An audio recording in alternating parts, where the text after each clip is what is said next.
People think they know my strength. They see the speed, the power, the relentless drive, but they don't know the truth. They don't see the one thing that truly made me unstoppable. It wasn't my fists. It wasn't my kicks. It wasn't even the hours of physical training. It was something deeper, something forged in silence, through pain, failure, and relentless inner discipline. So what was it? What was the one technique that transformed me from just another fighter into an unbreakable force? Once you understand this, you'll never look at strength the same way again. Let me take you there. They watched me move, sharp, fast, focused, my kicks, my strikes, my precision. They saw the impact, the results, but what they didn't see was the real battle, the one raging inside my mind. When I was younger, I was quick to react, quick to anger, quick to fight. I thought strength was physical, that being a warrior meant taking on the world. But then it hit me. I wasn't just fighting opponents, I was fighting myself, my doubts, my fears, my emotions. That realization changed everything. Most people are slaves to their emotions. They don't even know it, because those emotions feel so familiar. Anger, fear, insecurity. They sneak in silently and take control. They don't yell, they whisper, "You're not good enough. You'll never make it. Why even try?" And before you know it, they're making your decisions. They're shaping your life. But here's the truth. If you don't master your emotions, they will master you. I couldn't afford that. I couldn't let fear decide whether I would step into the arena. I couldn't let anger dictate my response. And I sure as hell couldn't let doubt define who I was. So I made a decision to master myself. That meant facing everything I wanted to run from.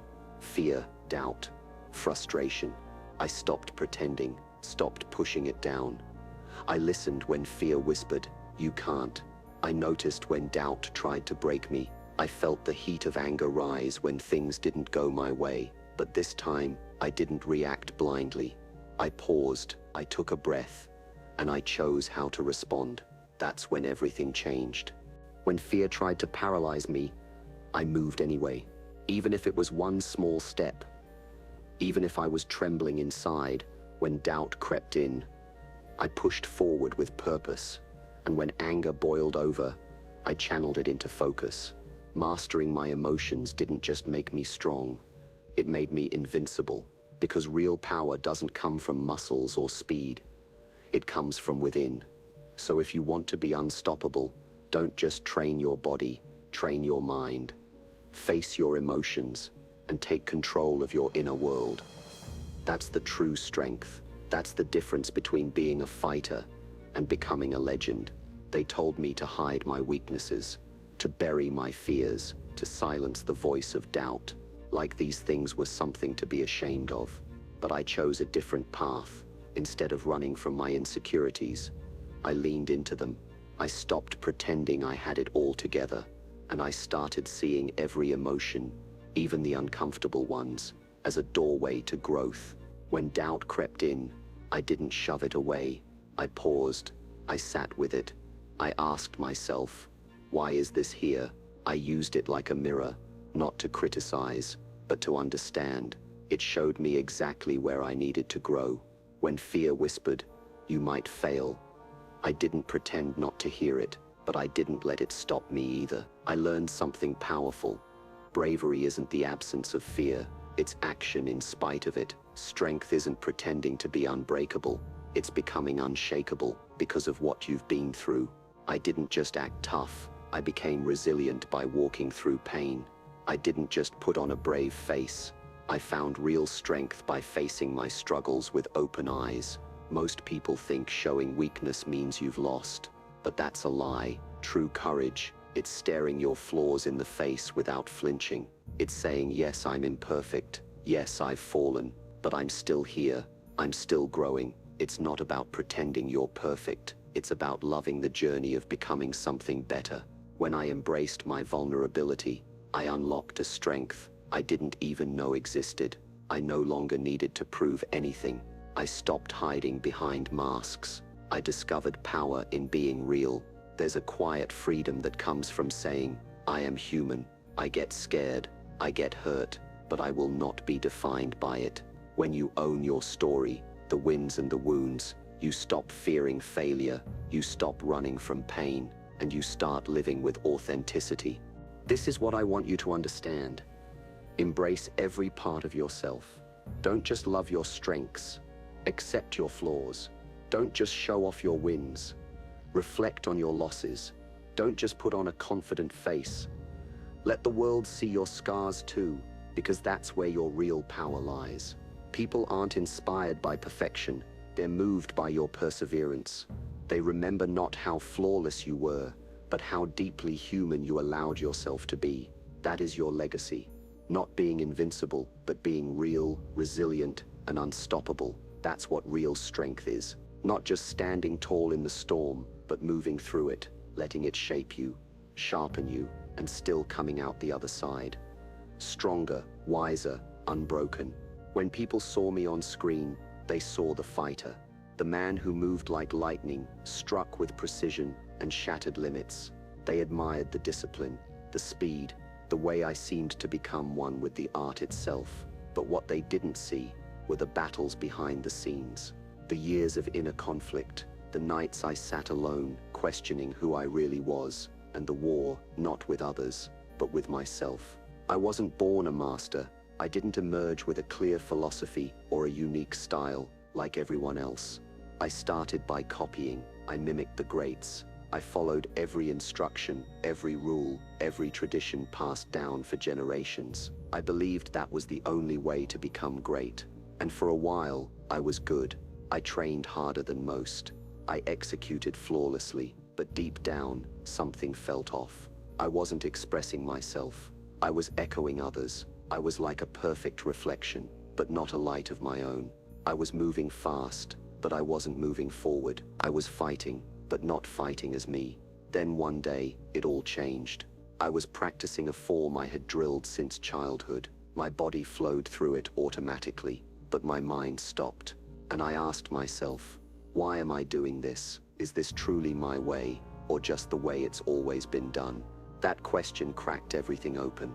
I started asking more. Why do I think the way I do? Why do I believe this is the only path? Why am I still holding on to teachings that don't align with who I truly am?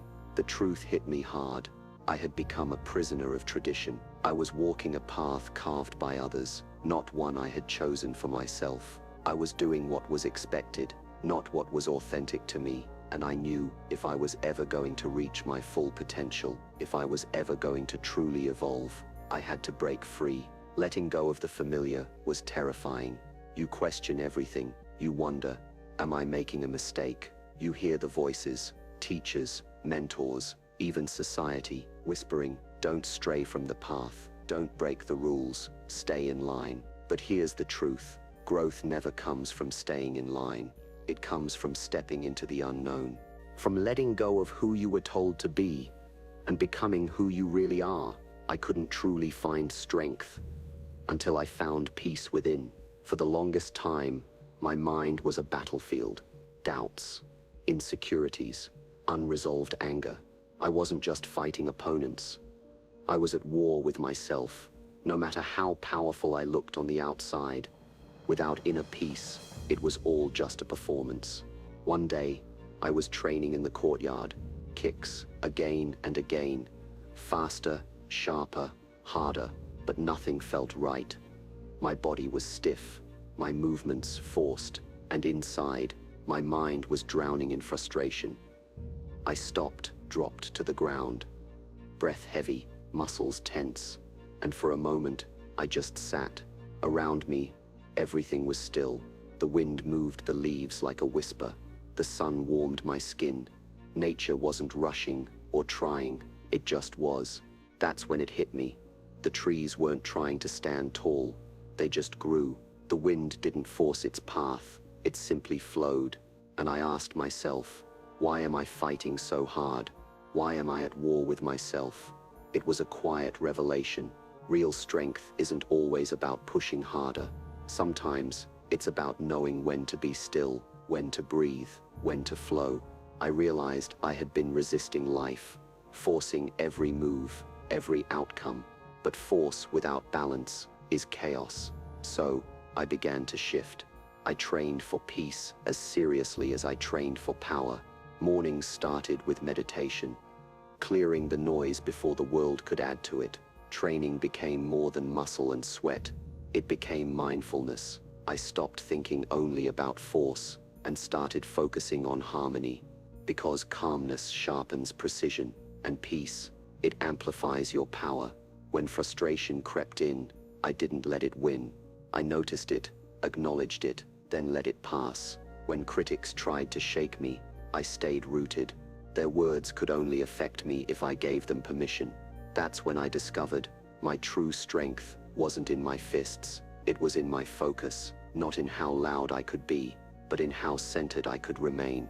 Inner peace became my foundation, not a destination, but a daily practice. Just like any form, any technique, any discipline, I learned to breathe through chaos, to be fully present, whether training, performing, or simply sitting still, because presence is power, and life will test you again and again.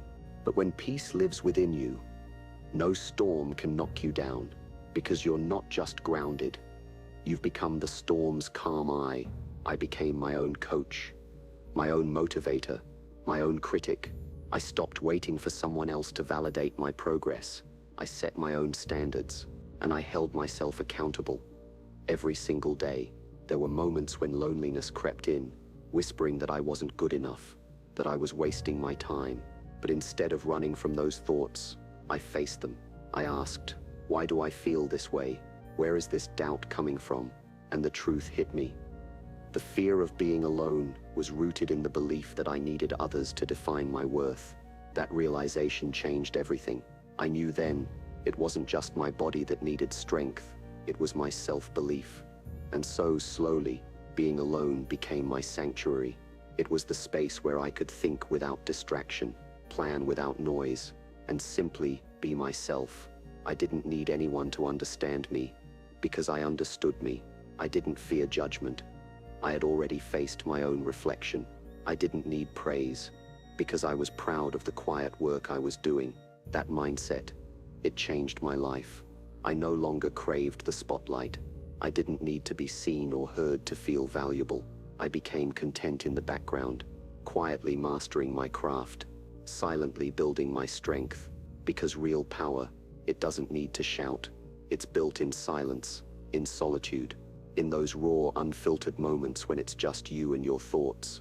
When you get comfortable being alone, you realize your strength was never supposed to come from others. It comes from within. Solitude isn't a curse. It's a gift. It's where you uncover your deepest truths, your real motivations, your most authentic self. Most people fear being alone because they think it means they're unloved or forgotten. But the truth is, when you learn to love your own company, you become unstoppable. You're no longer driven by the need to fit in, to impress, to constantly be surrounded by noise. You're driven by purpose, by your own inner fire.